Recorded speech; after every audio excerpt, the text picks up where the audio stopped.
São Paulo, 1974. A cidade começava mais um dia comum, com o céu tingido por um dourado suave que refletia nas janelas dos prédios altos do centro.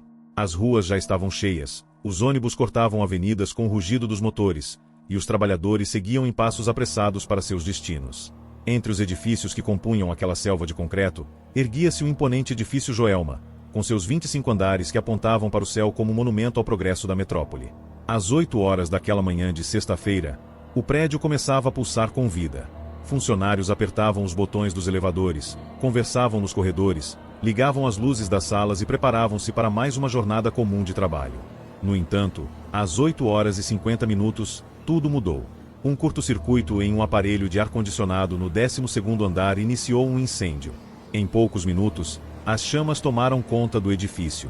Materiais altamente inflamáveis, carpetes sintéticos, divisórias de PVC, forros de madeira, alimentaram o fogo de maneira descontrolada. A fumaça negra se espalhou rapidamente, tornando impossível respirar, enxergar ou se orientar. O pânico se instalou. Gritos, correria, janelas sendo quebradas com o desespero de quem prefere a queda à asfixia. Lá de fora, as pessoas assistiam, impotentes, aos corpos que caíam dos andares altos, já em chamas, buscando uma morte menos dolorosa. Enquanto alguns se jogavam, um pequeno grupo de 13 pessoas teve outra ideia: escapar pelo elevador. Diziam que o elevador ainda funcionava. Ele estava vindo. Quando chegou ao andar, as portas se abriram, como uma salvação silenciosa. 13 pessoas entraram.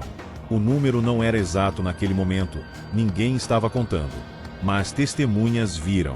Algumas até acenaram para os colegas, gritaram para esperarem, mas já era tarde. As portas se fecharam. O elevador nunca mais chegou ao térreo. Dias depois, quando os bombeiros conseguiram controlar o incêndio e adentrar os escombros do prédio, encontraram a cabine do elevador. Ela estava carbonizada, caída entre andares. No interior, estavam os restos mortais de 12 pessoas. 12, não 13.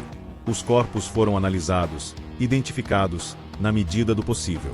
As famílias, devastadas, fizeram os ritos que conseguiram. Mas algo permanecia errado. Segundo os relatos, haviam 13 pessoas naquele elevador. Várias testemunhas lembravam com clareza de um homem de terno escuro, que ninguém sabia quem era. Ele estava no fundo da cabine, parado, olhando para o chão. Não interagia com ninguém. Apenas entrou e sumiu. Nenhuma das vítimas identificadas correspondia a essa descrição. Não havia registros de um 13º corpo. Seria um erro de memória? Um lapso causado pelo horror do momento? Ou havia algo mais sombrio escondido por trás desse vazio? O tempo passou. O Joelma foi reformado, recebeu um novo nome: Edifício Praça da Bandeira. Com nova fachada, nova estrutura e novas empresas, pretendia-se apagar o passado. Mas o passado, dizem, nunca é enterrado completamente. Ele apenas se esconde. E espera. Os primeiros relatos estranhos começaram discretamente. Funcionários da limpeza diziam ouvir passos no corredor à noite, mesmo quando estavam sozinhos.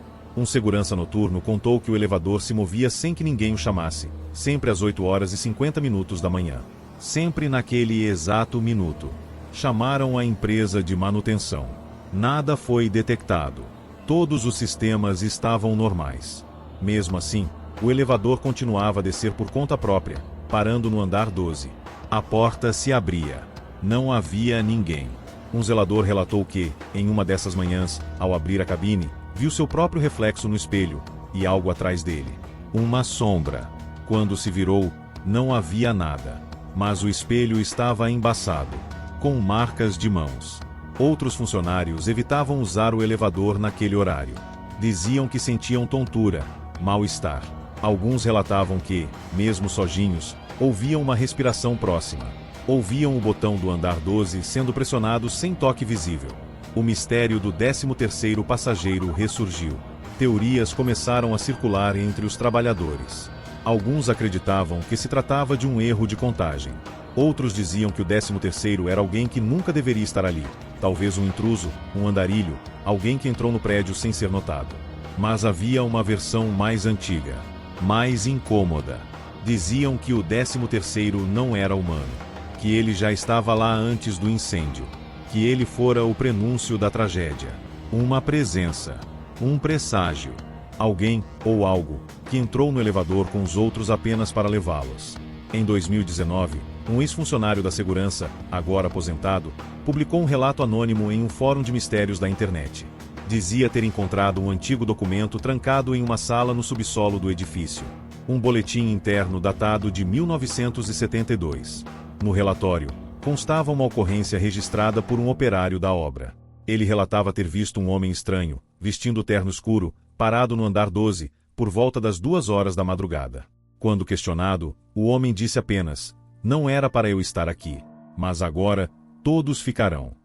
A segurança foi chamada. Vasculharam o prédio. Não encontraram ninguém. O operário que fez o relato morreu no incêndio.